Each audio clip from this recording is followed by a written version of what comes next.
What is up, everyone? Welcome back to Hi-Fi Shit. The best laid plans. What is up, everybody? Welcome back to Hi-Fi Fanatics. And this is your Tuesday night stream. And joining us tonight, we've got the one, the only, the master, the legendary Brown Note. What's up, What's everybody? up, Brown Note?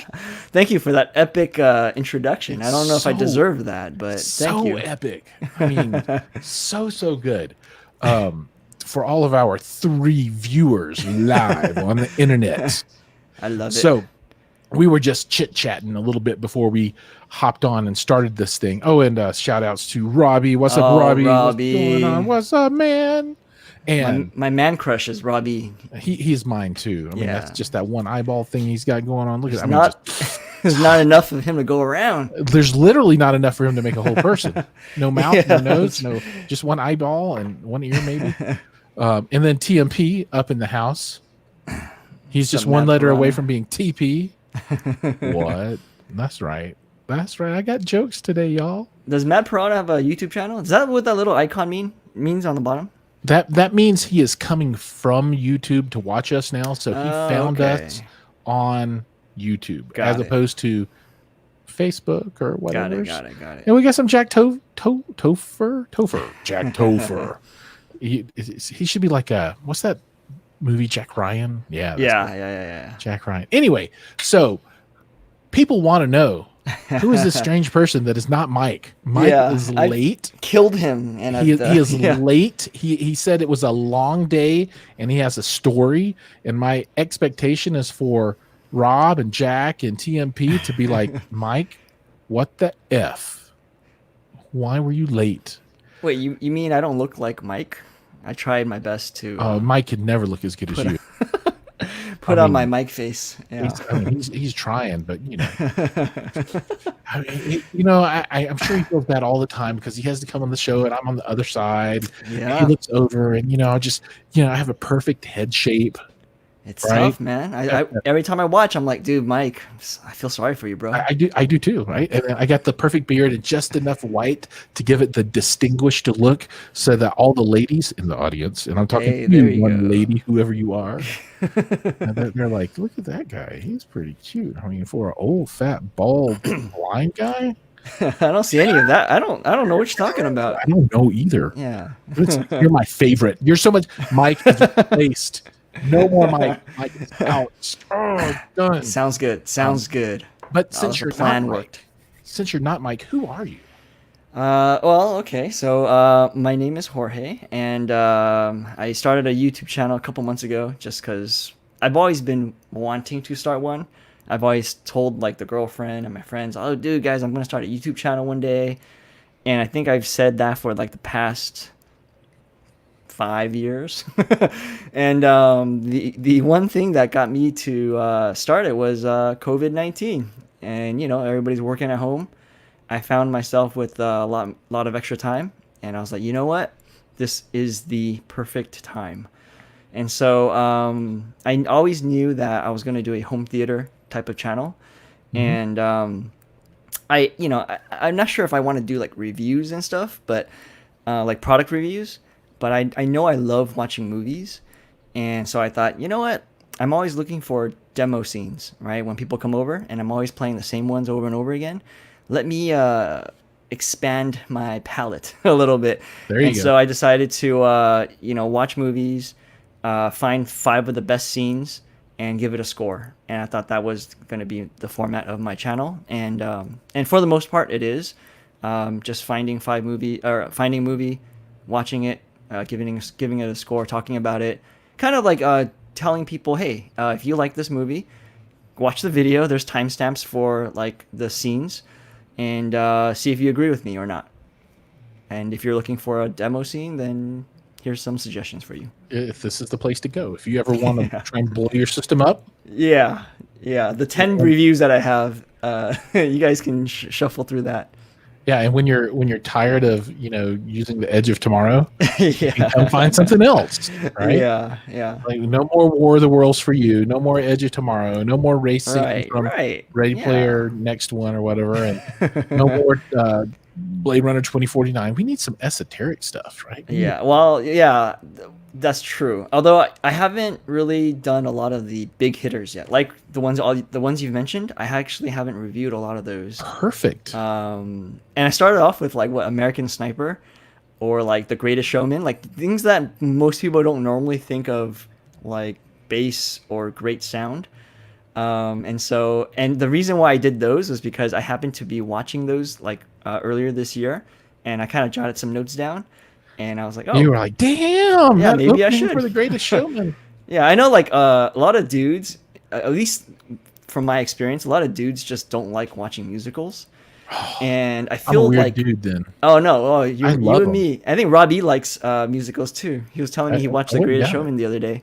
Dude, Greatest Showman is freaking amazing. It is, and and it's the got what's her face soundtrack. in it? Yeah, who? What's her name? What's her face?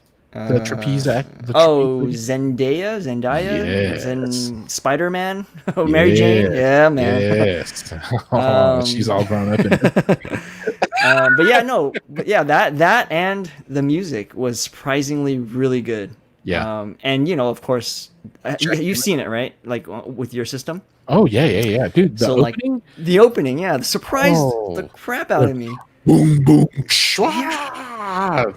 Exactly. I was not ready for that. I was like the smiles grinning from ear to ear when I first heard that scene, because I never knew that it had so much power. It was the four of us here. So it's me and my wife, and I've got two kids, 9 and 11. God. Okay. And we were all. This was when it came out, right? I guess Okay. what is it? Like 2 years ago or 3 years? Something whatever. like that. Yeah, it's pretty And recent. we were all sitting on the sofa in the theater, and we're all watching it.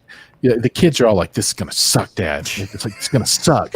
and I didn't know about that opening scene at the time either. But I just wanted to see it because it's got my hunky man in it. Wolverine's up in that bitch, right? Oh yeah. So the movie comes on, and then you just get a boom boom, and the kids they do this. They just go. And I'm all like, That's "Yeah, fun. right? Yeah, that's Yeah. This was what was your sub setup at that point? 'Cause I know you had. I believe at the time I only had two 18-inch full Martys. Okay, that's plenty. Oh man. Yeah. Yeah. And look at that. Look at that. As soon as I say two 18-inch full Martys, Kevin pops in. That's Kevin Sorkin of GSG Audio fame. Oh, That is hey, the man. Kevin. That's the guy. That's the number one dude that will be hooking me up with a sealed enclosure for a 24-inch subwoofer one day, somehow, some way. And then also our super secret project for a speaker that is not a subwoofer, if he agrees that GSG will hop on board and help cut out some of these things, for a stunning set of transformational home theater speakers that will change everyone's opinion, and they will all have to have this. It'll be a DIY only available I like it. from I the like it. minds of Minolta or Hi-Fi Fanatics and GSG. And Dan Wiggins, if you guys know who that is. I do not. But I actually was talking to somebody, and they told me, I think it was Robbie actually. He told me that GSG Audio is close by to me. Yeah, they're fab facilities in Santa Fe Springs. So Yeah, that is just- like a it's skip probably and a hop 20 or away. 30 minutes from you or something. I think Yeah. I'm gonna have to visit Kevin S at Hell some yeah. point. You Because need my to- next. Sorry, go ahead. No, I was just saying you need to put an order in, and Yeah. what are you getting? What do you Well, want? my next, if I already decided, like, if I'm gonna upgrade my subs, it's gonna be DIY. I think I've fallen into, especially like GSG, because they have the assemble it yourself type of deal. I think I Makes can it easy. definitely, yeah, I can definitely, IKEA of subwoofers. yeah, I can. I don't have the tools, right, to really go crazy. All you need for this is clamps, Yep, glue, hands. and time. Okay. Yeah, And money. and well, so you asked like which one, and I would love to get my hands on a 24. So you first, when you do yours, I will start salivating at the mouth, and then I will place my order for the 24-inch sealed don't you or ported. Yeah, Don't you think a 24 would go over really well? I think it would. I Dude, think if people buy the Devastator, which is a Right. 21-inch in a refrigerator-sized box, you yeah, can do a sealed 24-inch in half that size, yeah. and I mean, sealed is vastly different than ported, right? And people go ported base reflex because they want a shit ton of output, right? At porting, at port tuning. Sealed though, it's like subterranean. That 24 will take you down to 8 hertz and make you feel it and slap you around and make it, make you feel like, oh, Bobby, I love it. And that's what I want, right? I think with that kind of sub, everything will come. Everything will come. What do you expect the weight to be for a Seal 24-inch? Seal 24-inch cabinet? Yeah, with driver. Well, the driver's like 75 pounds or something like that. So if you look at the Stereo Integrity, they have 3 different 24s. Okay. And the mid tier, which is what most people buy from what I understand, it weighs like 60, 70, 80 pounds, something like that. Now their top end huge monster is like 120 pounds. It's ridiculous. Wow. It weighs more than my wife does, right? Yeah. I'm not trying to deal with that noise. I got nothing to do with it. Yeah. But their mid tier one, which is still like a G or something, right? Yep. Just for the driver. So you just call it 70, and that's plus or minus 20 pounds or something. I don't know. Mm-hmm. And then the box would probably be 120. Ooh, I'm guessing. So 200, huh? So you're a little less than 200, I think. Wow. I mean, Kevin is listening right now, so he can chime in with maybe the weight of the biggest BTS box, and I think the biggest BTS box would be about the size of the 24-inch sealed box. So if he responds back with that would be kind of telling. But I mean, it's heavy, but it's not like. I mean, you will put it on a dolly, move it around like a piece of furniture, or get some lifting straps and move it around. Have you tried those, by the way? I tried using that one time because I bought lifting straps, and it did not work for me. I guess I just didn't do it right. Okay, so it works. Well, it takes 2 people. Yeah. Well, I was like, no wonder. Yeah. No, it's just you just have to have it so that they're adjusted so that when you stand up, you and your partner, you put the right length in so that when you stand up, that it lifts up whatever it is, about that much off the ground. I don't know if you can see it. Yeah. You're not trying to lift it way up. It's just high enough so that you can, when you walk with it, it doesn't hit the ground. So you're not trying to go up high with it. But yeah, they work fine with me. Okay. There's actually a video showing a couple. It looks like a wife and a husband or a boyfriend and girlfriend, and they have lifting straps moving a full Marty around. Oh, okay. And they almost crush their child, which is the funny and bonus sad points part of that video. Yeah, you're all like,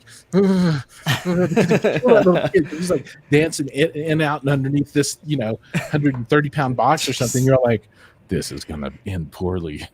Oh my god. I guess All right. So anyway, let's take a look at the folks that are out here real quick. So we said hi to Jack, and dude, he's offering you a job. Oh, hey. Kevin, I am 5'10" and 130 pounds soaking wet, so I will be useless, absolutely useless to you lifting stuff. But I'm really good with the computer and math. if that's something that you guys need. I'm trying to I'm just being honest. I don't lift things very well. It's like my kids. If they hit 5'10", I think it's going to be a miracle. Because their mom, my wife, she's barely 5 foot, and 100% Asian. And when they were born, man, they came out there like square root of 9 is 3. It's in the blood. They did some karate. But yeah, they're not going to be super huge dudes. Even though I'm like the Blob, if I were a superhero or supervillain, I'd be the Blob. They're completely different. You said the oldest was 12? He's 11 right now. Oh, he's got time. I didn't grow until like freshman year of high school. Oh, right on. That's cool. Yeah, I mean, I hope he hits 5'10". I'll be ecstatic. I'm only 6 foot, so I'm not like super tall. So his genetic lottery is leaning toward the 5'8", 5'7". I'm just guessing, but we'll see. We'll see what happens. Nice. Kevin says 175 pounds on the box approximately. So add that. So you're like 250 then on a 24. Yeah, that's crazy. It's like 2 of you. That's crazy. Yeah, that's ridiculous. But I like it. One of me. I like it. Yeah, I'll make it Dude, work. size matters. Size matters. Exactly. Somebody was like, why not just do 18s, right? And 18 and 24, what's the difference there? 18, 24, 6 inches. They're like, what's 6 inches gonna do? And I'm like, oh man.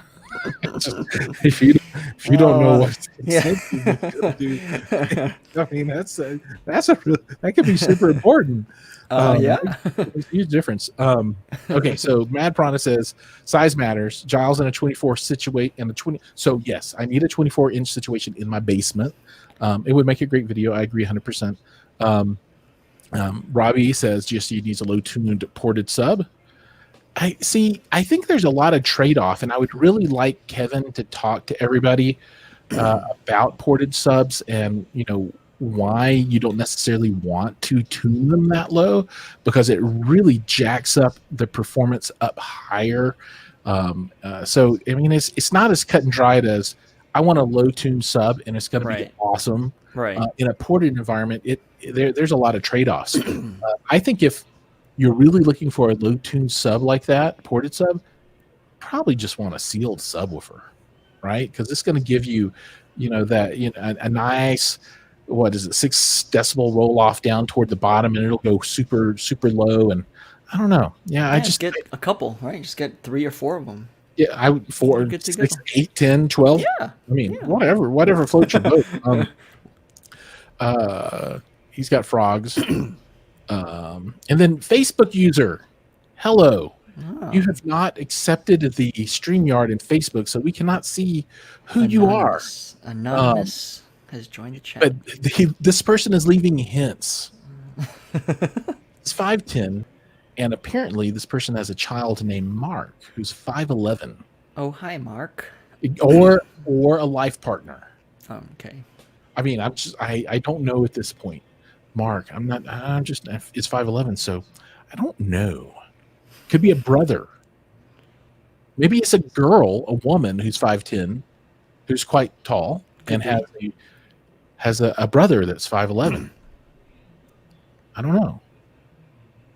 It's a mystery. So some things we'll never know. Yeah. You can never tell what's going on with this stuff. Now, so going back to the to your base reference type scenes for checking your stuff out, what is the one that has surprised you the most, where you're like, no, holy crap? Was Don is a newcomer, and Don Sheehan, he's been a buddy of mine for like, I was not putting Don together with all this. He's been a buddy of mine for, God, how long has it been, Don? 20 years or something? And we play nerd games together, and he's a great dude, lives out on the East Coast.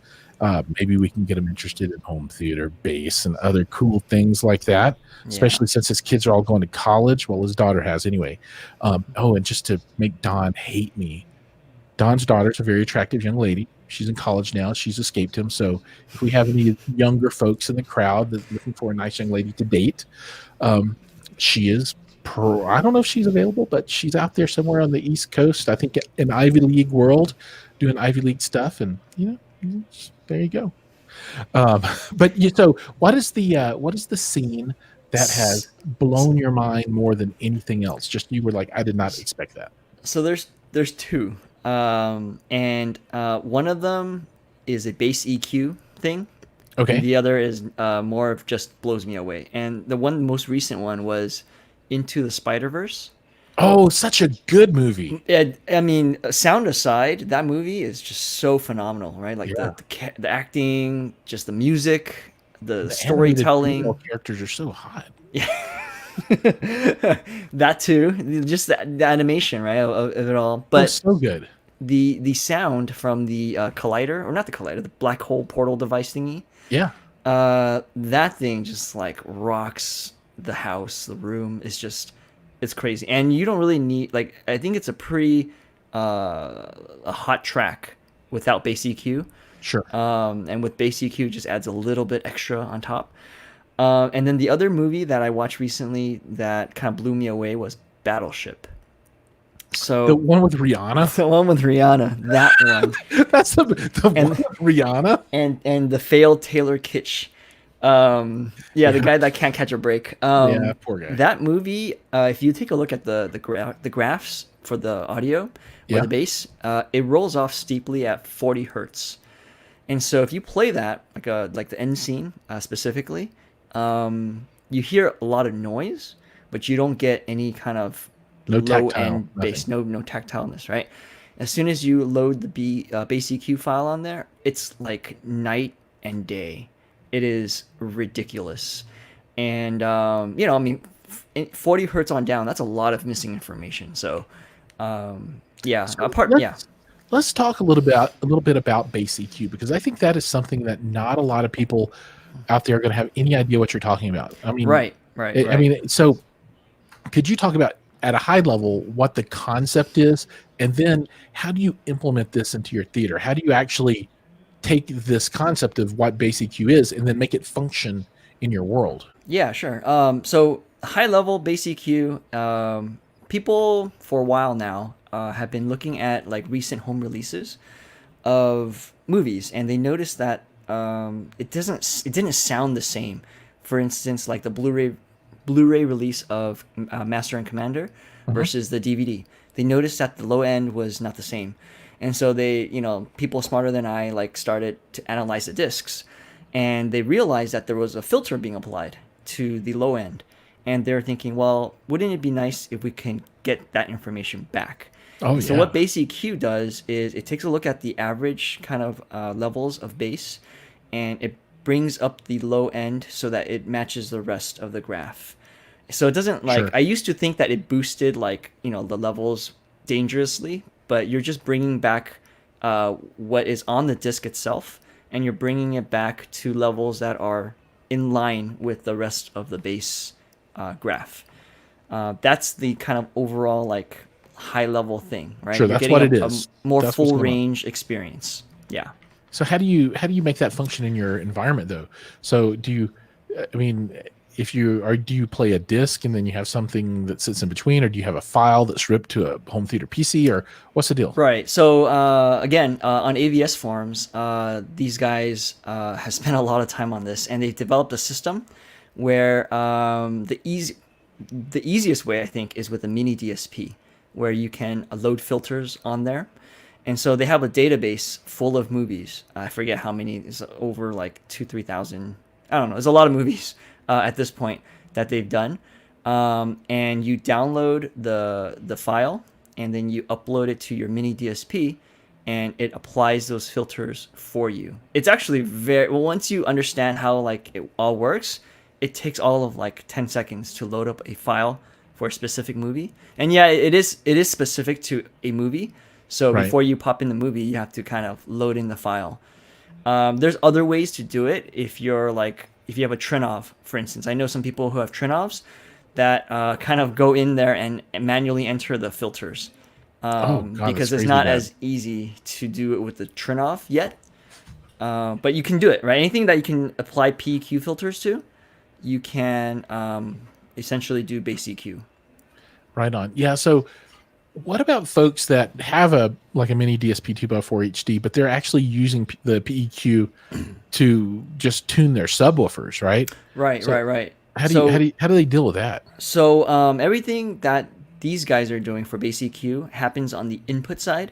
So it's Right. recommended that you do all your tuning on the output side, so that it will Oh, I take see what you're saying. advantage. So Yeah. you just tune on the output side, Mm-hmm. then you can just change your files like you want to on the input Yep. side, and it won't kibosh Yep. your tuning. In fact, like a lot of people, run a house curve on the output side, and Yeah, so then that's what I'm doing too. yeah, and that will take advantage of your house curve with the bass EQ And file. so you just take your single input, you put the PEQ on the Yep. input side on that one Yep. input, it Yep. applies it across, and then it conjoins the two EQ curves into some Yep. goodness. So like back in the day, I was doing some research on this, and it was way harder, way more complicated. What's up, Mike? And it was just like it was crazy. Now compared to now, it's so easy that anybody who has a mini DSP, I kind of like, hey, if you haven't thought about doing it, take a look into it. I'm not like saying you have to do it, but it's just such a cool little thing that's really easy to do nowadays that you might as well try it out. It's free, right? Right on. So So why not try it? So what you just need a system, but you need like a Blu-ray player. You need Yeah. the mini DSP 2x4 HD, Yeah. and you need all your subs sitting behind that 2x4 HD. Yep. And probably it would be best if you had a home theater PC continuously plugged up to your mini DSP all the time. Right. That you could just, when you're setting up, you Mm-hmm. go up and fire that thing up, load the file, pop in the disc, go to town. Yep. Yep. Damn it, I'm doing it. When So do you come to Colorado? I want you to help me. Yeah. A road trip. When COVID dies When down, COVID's done, I'm yeah. going to go across the U.S. and just visit all these audio people along the way, just to say hi. Because I And, need somebody to help me set up Basic Q and somebody to help me set up Mad VR. Those are the two things. But before we get into more stuff, I would like to introduce to everyone out there in internet land, Mike of Audio Architects, who obviously has things far more important than bringing this show to you, the people that make it possible. I don't know what that deal is, but welcome to the show, Mike. Glad you could make it. Oh, It's only 10:30. Thank you, brother. I appreciate it. So inquiring minds want to know, why were you late? I hope it has something to do with sex. Kind of. Oh, that is a great excuse already. Man sex or girl sex? Just sorry I'm late. Awesome. God, that's all I needed to know. That's good enough for me. Dude, how you been, man? Good. How are you? Thank you for giving us so much support on the channels and on the live streams and stuff. We appreciate Yeah, it. man, it's fun. I love watching the craziness that happens between you guys. Oh, it's wild. Yeah. Oh, dude, you should see the real life stuff Yeah. because I we're both moody. bet. We are both moody. That's all I can say. Oh, Well, hopefully one Uh-oh. day. Hopefully one day. Oh man. oh, they're saying Robbie's get starting drunk. stuff again. Oh man. Oh, Robbie. So he has $1 million idea. GSG should start selling Hover Boss kits. Stamp the kits with LBN with the poo emoji. Ha, ha, ha. So are you familiar with the Hover Boss? I know what a Boss platform is. This little thing you put your seat on. You put some subs up under there. Yeah. What's the difference between that and a Hover Boss? So a Hover Boss seals it from the ground. So a traditional Boss, your drivers just kind of fire down into the floor. But with the Hover Boss, you put a little like fat bicycle tire around the Right. driver, and then you seal it with some plastic, and now you have a sealed kind of like thing going on. I don't know like the technical parts of it. All I know is when I went from a regular Boss to a Hover Boss, that experience was just astronomically different. So here's a question. So behind my sofa, near field, meaning less than a foot away from the sofa, I've got 3 18s and a 21. Do I need a Boss platform?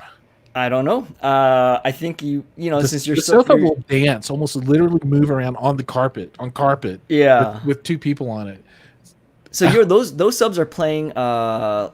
They're playing pretty high, right? They're crossed over like at 80 hertz or something, right? Yeah, they're crossed over to 80, and then they're all ported except for one, and that the one that's not ported I don't really have in action very much. So they roll off at 16 hertz, right, just to keep them from blowing up. So they are not going super deep, and my concern is that I'm just not going deep.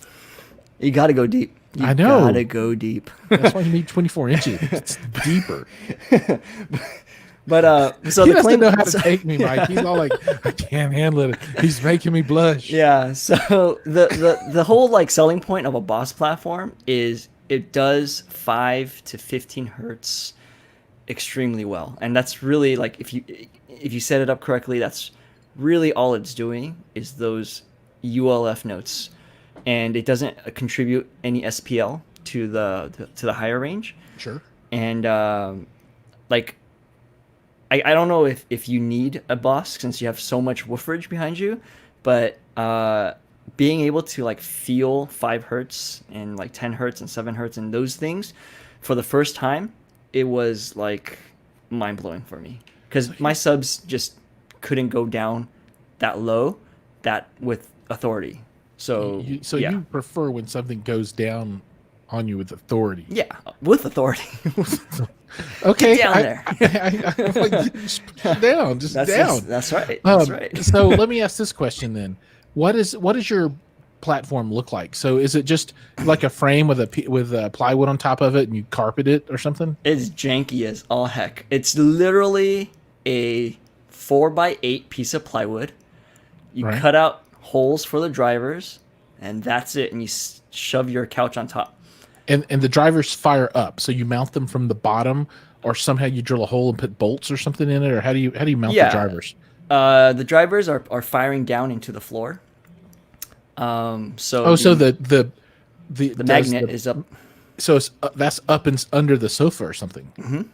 Yeah, it's yeah. So you got to make sure you have clearance under the sofa. Yeah, I don't know that I'd have clearance because Okay. there's like So it's electric kind of things in there, Yeah. and it all gears and crap. And the solution to that is to double or triple up on the plywood, so that I mean you'll obviously have a taller platform, sure, but you will have all the clearance you need if you Okay, that makes triple sense. up on the platform. right. But then don't your feet just like dangle off? You know, I'm just tall enough where I'm okay. The girlfriend never had like she could never. It was dangling before anyway, so she was Sure. like, fine, whatever. It's gonna continue to dangle anyway. Yeah, So your girlfriend her thing dangles. not her thing, her legs. Her her leg. legs. Yeah. So yeah, I guess it doesn't matter if you're going to recline, maybe anyway. So your legs would be propped up. If you- Well, my couch is just a stationary couch, so Stationary, it doesn't. okay. Yeah. But yeah, imagine. Yeah, it's really simple. It's so simple. So what do you run inside this thing? They recommend because okay, so this whole craze They, the started. internet yeah, they? the AVS forums started this craze. Like, I think last Black Friday, because the JBL GX 1200s from Best Buy were on sale for $30 a piece. They're 12-inch, I think, car subwoofers. Right.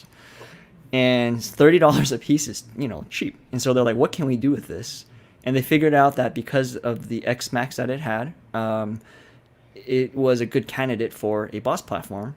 And so a lot of people just went out and bought a whole bunch of these GX 1200s, and that's what I bought as well. I followed the guides. So all those people that kind of did it before me, I kind of read up on it, and then I did it, and it was so easy and so cheap relatively, like for the effect that I get compared to how much I spent, it's like priceless. Okay, right on. I might just have to do this just for shits and giggles. I mean, yeah, you have all the amps and drivers, I'm sure, right? Like maybe laying around. 12-inch drivers. Yeah. I have one 12-inch driver. I don't even use it. Oh, okay. Well, I mean, it's in a box, but I don't even have the box plugged up. So I mean, 12-inch. Yeah, I don't. Yeah. I think you can use other drivers too, but it's just I'm sure that you could. happened to be the popular one because it was dirt cheap. Dirt cheap, and then also it's going to be shallower, right? So you don't want to Yeah, put like that's true. some huge, woofer that's like 2 foot deep or something. Yeah, yeah, and then your yeah, chair yeah. is like 6 feet up in the air, and you're all like, oh, Yeah. down there. That would No, definitely- how do you remember how deep that subwoofer is? Like the magnet on the back is like 8 inches or something. I don't remember. I would say Okay. like 5 or 6 inches sticking out, but my Okay. couch is hollow, so it was fine. Right Yeah. on. Clearance Dude, was never an issue. I gotta see now. Frack. It got you thinking, right? Like something to think about. Well, so here's what I would do is I would build a platform large enough so that when I put my sofa on it, it's like the floor in front of me. So it doesn't like stop at the edge of the sofa. It comes Okay. out another 2 feet or something. Yeah. So it's like a step up. So Yeah. that's totally do so that. I build a big ass. But you know what that would do though? That messes up all my tweeter placement. Yeah. You You gotta know put what I 2 mean? inches on each of your speakers. You gotta raise it up. Yeah, I have to. Yeah. I'd have to pick everything up higher. I don't know. It's Yeah. something. I don't know.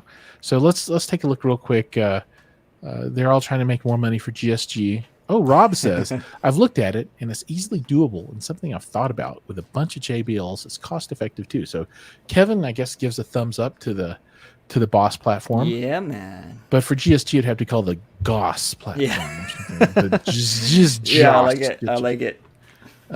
Yeah, and then Dayton makes a low profile subwoofer. Thanks, man. So Mike, Mhm. We're talking about subwoofers. And my understanding is that someone sent you like the miniature version of the good stuff that they make for you to play with. You wanna You're gonna keep talking crap about him. He's ain't gonna send you nothing, man. Oh, so tell everybody what's going on, man. What's the status? What's happening? Yeah, I'm just looking for power for that 15-inch sub, dude. Got a 15-inch sub from Stereo Integrity. Nice. A beast. It's the HST15. So right now I'm in the process of designing a box for it, and then just figuring out what's going to power it. Kind of torn between a few things. Might go the clone route, do some Symbosin, because I think that's going to be the best bang for the buck, because it does require a lot of power. Even if I do parallel, it wants 3,000 watts per channel, so it's like, I'm going to do series, so I'm going to feed it 3,000 watt series for sure. I just don't know how much wattage I'm going to get as far as an amp goes. So, because I want something that I can use for other stuff too. So if I get something with some good power, I can definitely use it for other projects and stuff like that. So that's where I'm at with that. And then the second video on the hammer build will be coming out not this Friday, but the following. And that kind of shows the finish I did on it, and as well as like the driver installation, the amp installation, stuff like that. That's so yeah, awesome. a lot of good Exciting. stuff. A lot of good stuff Super coming out exciting. in the world of subwoofers, man. Subwoofers are life right now. Yeah, man. Who's keeping the hammer? Who's it We- for? Well, we both built the hammer. Oh, you both built one. Okay. Hell yeah, we don't Okay. share that shit. Got it. The hammers are they're it's a cool little sub. I mean, if you can take the form factor and make it fit in your space, Mm-hmm. it's not bad. Not bad at all. Yeah, But yeah. I do have some additional I news. think the hammer sounds very good. It does. And anyway, on my side of the house, I have a new development. Everyone should go to that website. I'm giving everyone time. I'm like, am I going to? So Home Theater Fanatics is my channel. I finally launched my shop website. So I'm trying to sell stuff, y'all. And since Mike mentioned the clone amps, I will have a full complement of both Sandway and Symbosin clone amps available up there. So everything from the FP 10,000Q to the 20,000Q and the smaller FP 14,000s, 9,000, 7,000s, all that stuff. The Sandway stuff you'll be able to get with home theater fans, although I'm not convinced that the fans they put in make a huge difference, and you still might want to fan mount it anyway. And then on the Symbosin side, they won't do the fans, I've come to find out, but they do a resistor change or something like that on their fans, so they're a little bit quieter. So yeah, this is a new thing I'm dabbling in, and I'll also be selling all your Parts Express type stuff. So your Ultimaxes, 18s, 12s, 10s, 15s, and the Kraken. And I'm trying to hook up with Mini DSP so I can get that stuff out there. And you know what I could sell? I could sell the legendary Brown Note kit for bass management, right? Wouldn't that be cool? That would be amazing. Yeah, and have links to your stuff where they can come and find out all the right stuff to watch and everything. Man, that'd be pretty sweet. Nice. Anyway, yeah. So that's my new thing, and there's not a lot of stuff out there, but it's running. It's out there, and I'm looking for business. Yeah. All right. So wait, thanks, Kevin. Before Appreciate we go, what are the clone amps? All I'm right. not So familiar with that. Yeah, so there's a amp manufacturer called Labgruppen out of Germany, and they make extremely powerful amps. So when you look at the FP and some number amps like FP 10,000, that 10,000 number is the max output in wattage for that amplifier, and they have 2-channel versions, 4-channel versions. So the FP 14,000Q is a 2-channel amp, and when you bridge it into 4 ohms, it'll do 14,000 watts into a single channel, which will melt most mere mortal subwoofers. But so the Labgruppen folks build these amps, but they're like super expensive, very, very expensive.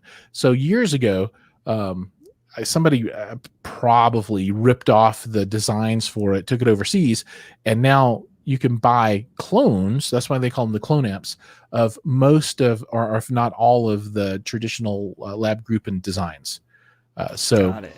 Okay. So if folks want to, check it out, they can Google Sandway, Synbison, CAF Audio. I think TI Audio makes them as well. There's like a bunch of companies that make these clone amps and sell them. Synbison, dude. So Kyle Bliss built the 220 in SIL boxes, and he uses I think the FP20000Q to power his stuff with the 24. So that it's a proven kind of thing, and like you said on AVS forum, just like for the boss, there's big threads about this stuff out there. Cool, thanks. So yeah. Oh man, my mouth is dry. Mike, you got to talk a little bit, man. Oh man, I'm just letting you roll with it, brother. You gotta get in here, man. I know you're all shy after being late and stuff, but you gotta have something you want to talk about. I'm assuming you guys already talked about how Legendary Brownout got into audio, right? Nope. No. Well, how about we hear that story? How did you get into audio? How did you get into the whole scheme of things? So I think I think a lot of us are like our dads kind of had like hi-fi systems. And I remember as a kid, he would teach me how to like put records on the record player, and just, because then if somebody wanted to listen to it, he didn't want to have to be the one that always had to like put things on. So I kind of learned a little bit on that. And I also remember like when we had guests over, he would play Terminator 2 on Laserdisc at like 11, and like that Corelco like logo is like burned into my brain. The stomping of the skull is like also burned into my brain, and I just remembered like even as a kid, I'm like, dude, this is loud. And I feel like as a kid you have higher tolerance for like SPL, and even then I was like, man, dad listens to this stuff loud. And so that kind of stuck with me for a while.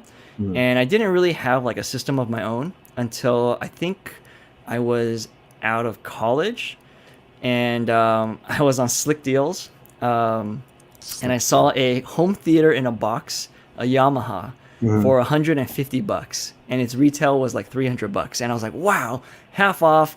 I gotta get this. I don't know anything about anything, but this sounds like a good deal, because then all the people on Slick Deals were like, wow, this is amazing, go get it. And so I got it, and it was like, I want to say 5 like mini satellites, 10-inch sub, if that, and like like a 5.1 receiver.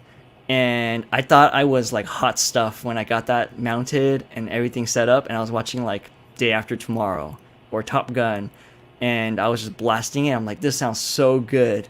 Like, how can anything possibly beat this?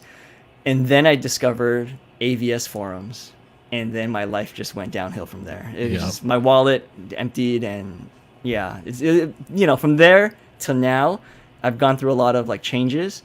A lot of it was messing around with my dad's system that was there from when I was a kid. He was still rocking like, I want to say Dolby Pro Logic. And so I'm like, Dad, you have to get, this thing called Dolby Digital. Like when it came out, you got to upgrade your receiver. And then, so I did, I upgraded that for him. And then like when 7.1 came out, I'm like, Dad, we have to get more speakers. So, I kind of like modified his like setup. And so then until I got my own. You scaled with the times, basically. Yeah. So slowly, I kind of experienced it all. Like I even did like 6.1 for a while before 7-channel thing became a thing. So yeah, man, I've yeah. I mean, it's cool. We all have our start somewhere. We all gotta like figure it out at some point. And many of us did figure it out with home theater in a box, and then seeing the value that actually building your own system, putting it together actually brings you. I think home theater in a box was a great idea for its time. Back in early 2000s, that's kind of what people were looking for, especially the Bose system, stuff like that. People were happy with that. People were very content with with that kind of setup. But now it's kind of like a free for all because, you know, you have so many options, so many things you can do. And it really kind of is dependent on your budget as to what direction you go to. Because, I mean, the bigger the budget, obviously, the better the system. But I think there's kind of a middle ground to where people can be happy people can be happy with their home theater system, I think, with a reasonable budget. You know what I'm saying? They don't have to go full bore and go, you know, crazy with it. But yeah, that's awesome, man. I'm really happy to hear that you kind of got your roots from your parents. You know, I'm sure. What kind of system did he have again? So like right now? No, back in the day when you were into it. Oh, back in the day. Or was that the home theater box? Yeah, that was like my starting point into this cool. thing. And I still have the subwoofer, and that subwoofer is still pulling duty as my kitchen system. I have a little Awesome. 2.1 in the kitchen, and I swear that thing sounds so good for music. I don't know. People don't believe me. That home theater in a box from like 15 years ago, Sure. it just still sounds really. And I think it's paired it with some like Yamo bookshelves from a home theater in a box as well, and they just sound really good for when I want to listen to some music like in the kitchen. I'm just like, this sounds amazing. Awesome. Very, very cool. Giles, what you got going on over there?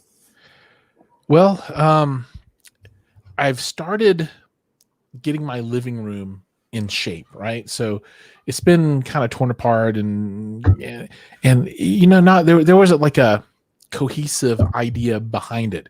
So, you know, over the last, I don't know, a couple of months, I've been thinking about what do I want to do with the living room, right? Because, you know, in the past I was like, okay, I'm going to make this another multi-channel room, right? And I'm going to do surround and all this stuff. But dude, I do that in the theater, and I don't need to like do a worse version of what I'm doing in the theater. It doesn't make a lot of sense to me, right?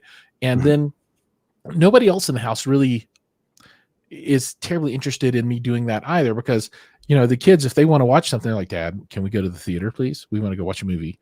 And they know us up, right? Because, you know, they're all like, this is the bomb. They like it, right? They watch more stuff down there than I do, which is really, really, really cool. I'm really happy they do that. So I kept looking at the living room. What am I going to do? What do I do?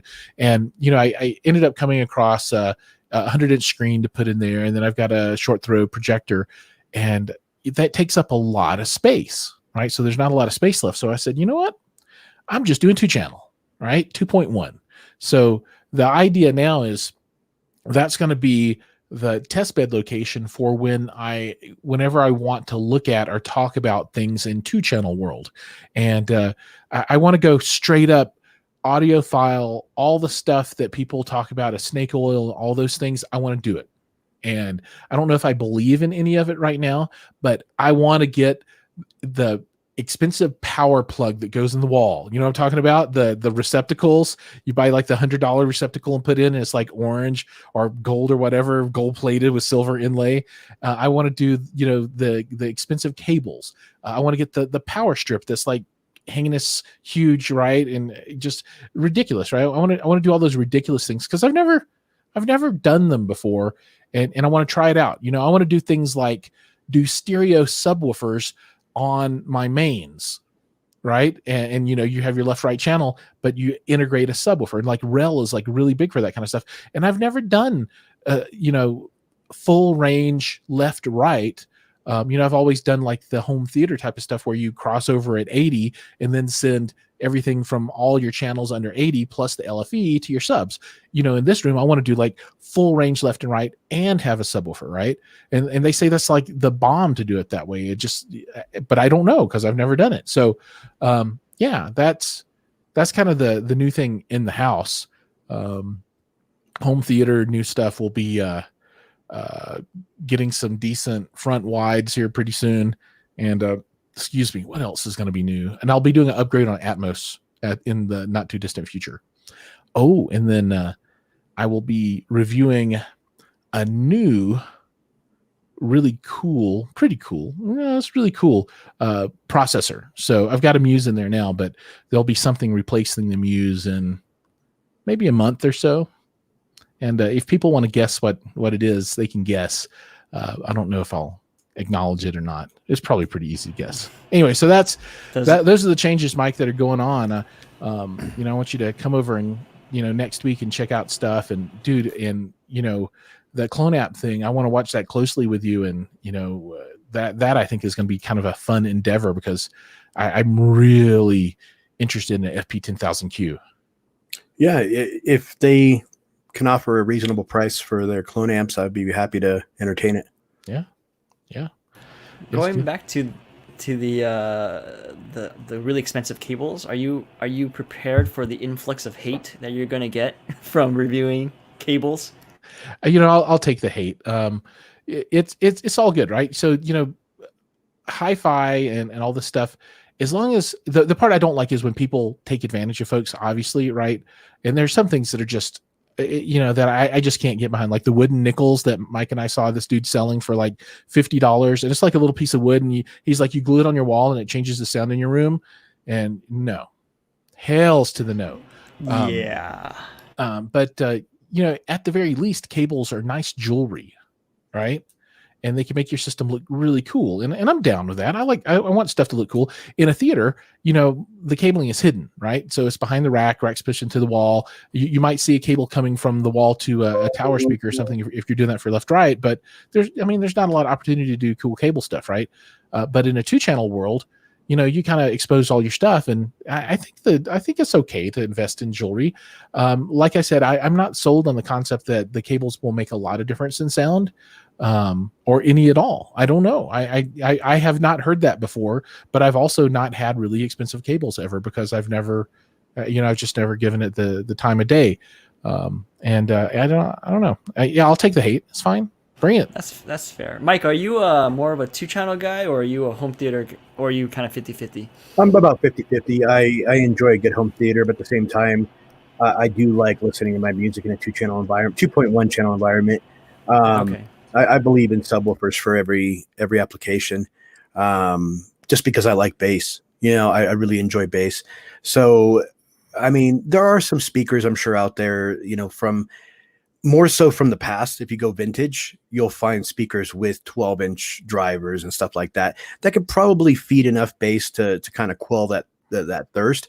But nowadays, as you can see, they're building these speakers very small form factor, using like 6.5s, 5 1/4, stuff like that. And those cannot produce the proper bass that the music was meant to be listened to. I want to get down to that 30 hertz range without a hitch. I don't want to have to like really dig deep for it or position it a certain way. I want to have a subwoofer there that does all the work. So depending on what subwoofer people choose, I'm doing right now the Quest for the Best Subwoofer Edition, web series. This coming week is going to be SVS. I kind of dig into a sealed enclosure from SVS, the SVS SB2000 Pro. And then the week after that is when I'm going to unveil the findings that I had from the Hammer build.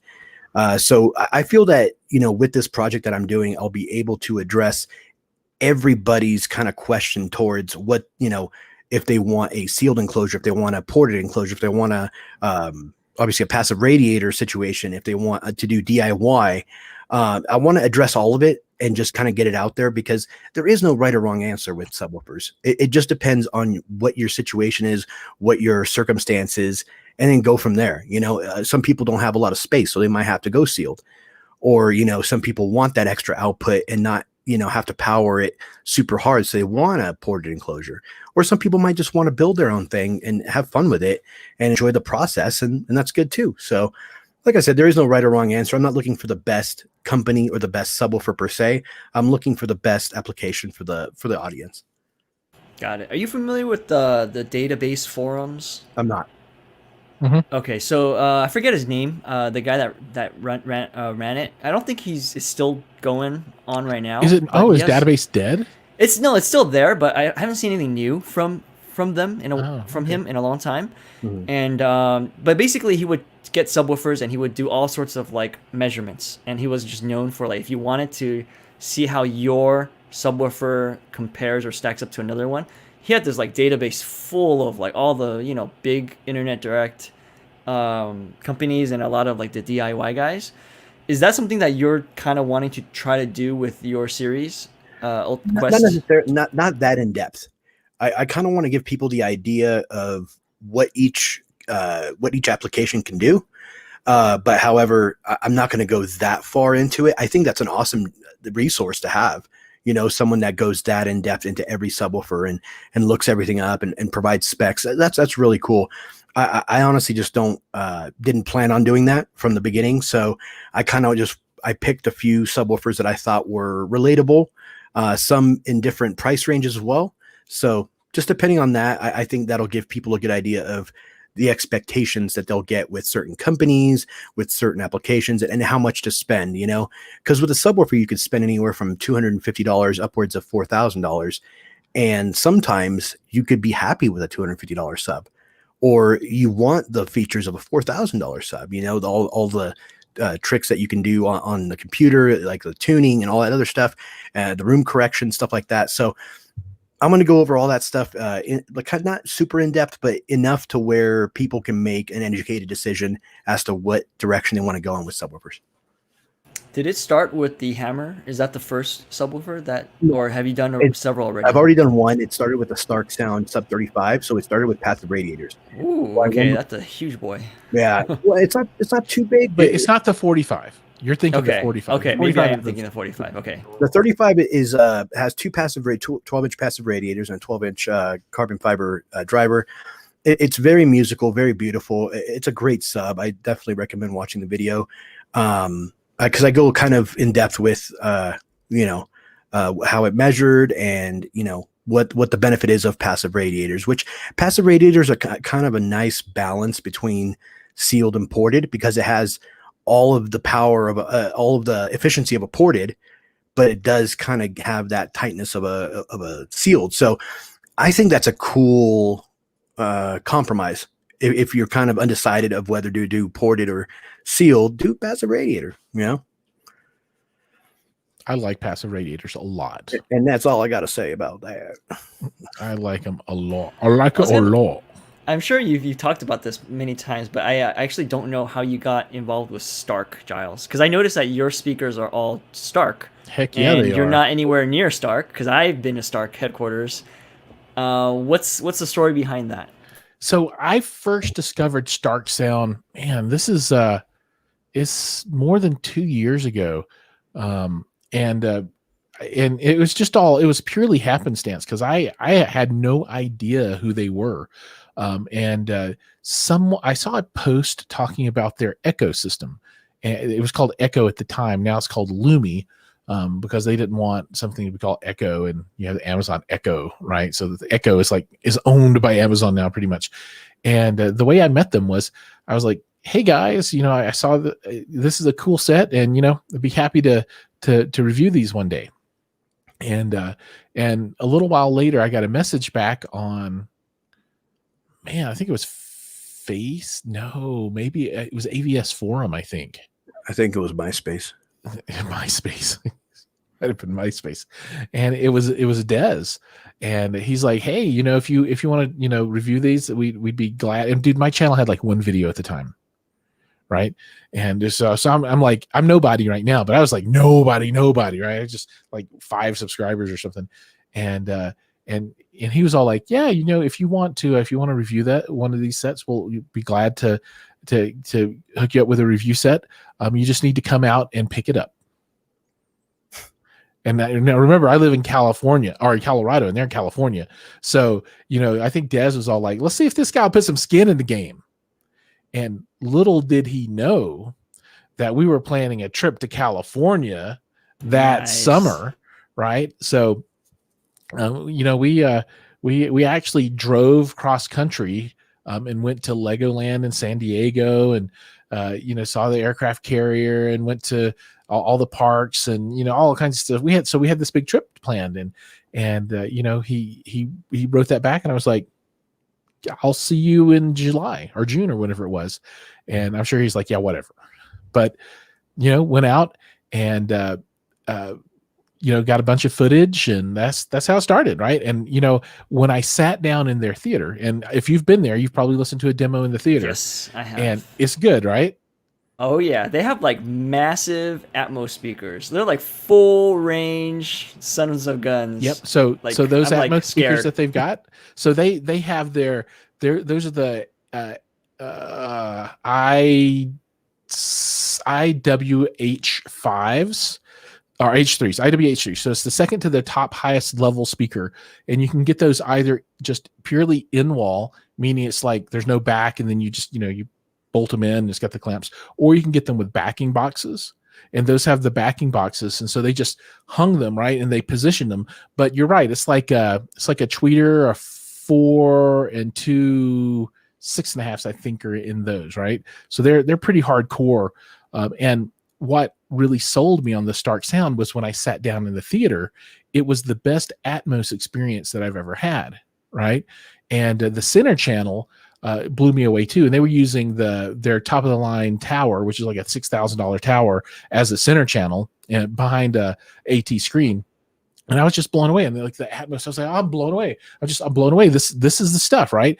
I've heard pretty much everything else there is to hear, at one time or another. And sure, there's stuff out there just as good, right? I'm not trying to say Stark's the best thing that's ever existed, because, there's other stuff that's just as good. But, this was a brand that's different. Not many people have it. It's kind of, what's the right word? I don't know.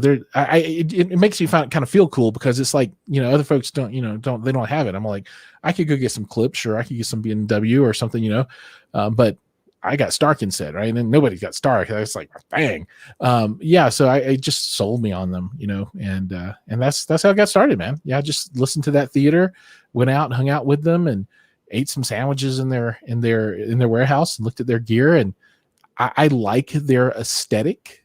So I'm not like a big wood grain speaker dude, like I'm going to get some, I don't know, just whatever cabinet that's big in wood grain. That's not my thing, but they're like the shiny automotive finish, high gloss, like art piece kind of stuff. And I'm like, man, those look good. So yeah, I don't know, just kind of fit well with me, but that's how I got started. Yeah. When I visited their warehouse, I was, it's even more striking in person. When you see it on a video, like when you do like a home theater tour of your speakers, they look really nice. But when you see them in person, it's a whole different thing. It's They're really like, big. Wow. Well, that too, but just the finish is very nice. And I'm gorgeous. A car guy, so I love that clear coat, that shiny, that look, and they are really beautiful looking speakers. Yep. And before I forget, Kevin S, thanks for the Josh Ricci. That was the name I was looking for. The guy that runs Database. So Mike is going to be the new Database guy. He's going to take over in video. No, don't commit me to anything. The Database. So we have another influencer out there in the house. Oh, damn. Hi, what's up, Daddy? What's up? How you doing, Daddy? I'm so glad your dad in the house. I'm glad to see you in here, Daddy. So yeah. Tell us about your system, man. We haven't talked about your stuff. We've been talking about all the stuff that we're doing. All we know is you have a Boss platform, the Hover platform, with wheels. Yes, I do with have wheel pieces. The best part of my system, I also like bass. And so, funny story. Back to Stark. I got my subwoofer from Stark before he built his like sub 35s and sub 45s. I guess he was going around like Cedia and all these places with a Rhythmic. Yeah. So he had a Rhythmic FV25. So you got the Rhythmic when they. So I was the one that swooped in because got it. On the forums I was like, how much is this guy asking for? It's like $1,000, really? All right, let me see. So I rolled up with my buddy in his truck, and I'm like, can I grab it? And he's like, sure. And he's just like super cool. And then we got while I was there, was it Scott or was it Des? It was Scott. Yeah. Yeah. And we got a chance to like chill in the theater for like a demo, and it was just really it was really cool. And did they have the Storm processor at that point? I don't remember. I don't remember the exact gear. I just remember the subs were the big, probably the sub 45s. Yeah, the sub 45s. Yeah, two big blue ones. I think one on each side. Yeah. Sub 45. But yeah, so I got one of my subs there, and then I got the other sub. So I have dual FV25s. The sweet. other one is from a AVS member. You probably know him, Muscles. He, I think his name is Greg. He has a YouTube channel as well. Greg Fonch. No, I think his YouTube channel is like Vinny Diesel. Oh yeah, Vinny Diesel. Yeah, I know who that is. And he's you know, he's on Instagram too. okay, he goes through like rhythmics, like I go through like water. Like he's experienced every single one of them. I feel like He's Mr. Macintosh, right? yes. So when I was Yes. over at his place, he gave me a demo because you Isn't know, he like I on the think East Coast or something. he is not. He's in Orange County. Oh, okay. And, All right. I he- thought he was he- an East Coaster. He got rid of his because he was getting complaints from his HOA. So he's like, guys, I'm gonna get kicked out, evicted if I don't get rid of these. Which is weird because he replaced that, I think, with like a G25 or like the sealed version of Yeah. the rhythm. I'm like, oh my gosh, this guy, he just wanted to get rid of it. He didn't really, you know. Yeah, he just wanted to change. Yeah, all he just wanted something I new, just want right? something different. So those are that's the the come ups right there for yeah, those are the 2 stars of my show, and like they're great. But they I like to listen loud, and I think it might be like the Class AB amplifier that they use. It's just like the amount of power that I require from them. I run into like not clipping, but I run into like, hey, back it down a little bit. Like the back, Sure. the amp is like blinking. You can only Um, can only do so much with Class A and AB stuff. right, That's why right. most subs run Class D now, because you just, they don't get hot, and you just dump out 2,000 watts or 3,000 watts or. Yeah. So like before, I had a dual SVS, like the PC13 Ultras, and those Those are the big round ones, right? yeah, the big round ones, the cylinder things, and that didn't have enough. So I went from like a 13.5 to now 15s, and I feel like if I'm gonna upgrade again, let's go all the way to 24. That's why we were talking about like Heck upgrading. yeah. I definitely want something like bigger and just more headroom so that it can handle whatever I feel like throwing at it without it breaking a sweat. But those are my 2 subs, and then I have a Behringer B1200D. It's a little mid-bass module. It's a 12-incher, and that's kind of right behind the couch, firing into my back. Sure. And then I have the My Boss back, platform. my back, my yeah, back, man. All right, And so then, yeah. dude, no, cool. I didn't mean to cut you off. Keep going, dude. Sorry. Oh, okay. And then go ahead. sitting on top of the Boss platform, which has 412s on there. And then I'm surrounded with 7 shoe bookshelves as the bed layer. Right. And if And people don't know what then- that is, it's spelled HSU. Yeah. And then the piece de resistance is my Throwing some French in there. I love it. my 4 Pioneer up-firing module Atmos speakers that are sitting on top of my shoe bookshelves that I get crap on all the time. Dude, look, can I give you a little bit too? Yeah, absolutely. I'm not totally, going to do it, dude. I'm not going to give anybody crap about that, but it doesn't really work. But, So like That's for cool, me, man. it's adequate yeah. for my purposes, and one day I will change it, but for now it Well, is for, fine. for an application where you can't drill, Yeah. if you can't drill in your ceiling, I think that's a perfectly fine application to have. I know Klipsch does a perfectly good setup like that, that fires up. Like I said, if you can't drill, you got to do something, and if you want that atmosphere and that experience, that's not a bad way to go. Yeah. So whenever I post my pictures up online, I get the flood of They tear you comments. apart. Yeah, they like get rid of that stuff. I don't know. Like there's a story that I think one of my good friends on AVS, the local guys, they said when Dolby Atmos first came out, they went to, I think Dolby was giving a demo, and they had their demos with up-firing speakers, and they said it sounded amazing, right? And so I think like it's never going to equal ceiling speakers, but if you have the right room, if you have it set up correctly, I think it can work. There right? has Like, been a thing. yeah. You're totally right. There Yeah. totally is. It's They not wouldn't like- sell it if it didn't work at all. Right. It's not absolute garbage. It might just be somewhat garbagey, but it's not No, absolute it's garbage as not- some it's people not make them out garbagey. to be. I think it's just fine, man. Yeah. All right. So SI Services wants pictures, and how can I say no to a photo request? Show So that I'll do blue. some fast ones. I don't know what's in this folder, so if you see porn, that's just what you have to deal with. Bonus. So this is like super old setup, long time ago. Those are the towers. I still use the towers. That center channel is there, but it's going to go away. That 16:9 screen is now a 2.35 to 1 AT, and there'll be a one of the wall mounts behind that screens, and the sub 35 there is actually upstairs now in the living room, and the 2-channel stuff. That's the 21-inch cube, I think. Yeah, and then you can see Stark boxes behind. Those are the crates that they ship their top end stuff in. So it's plywood crates with metal edging. It's hardcore stuff. That's the carpet number 1. It didn't last. So those are the on walls.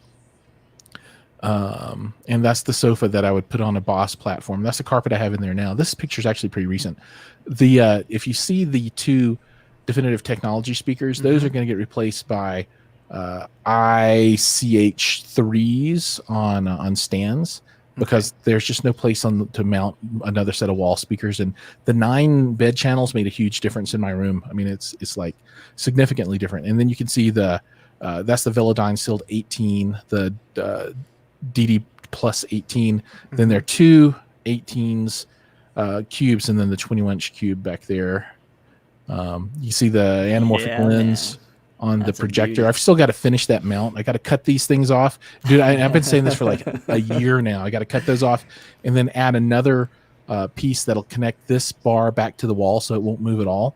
So that's yet to come. And there's that. There's more subs and stuff. How hard is it to cut those ends off? There's a tool for that. Okay. There's a all thread cutter tool.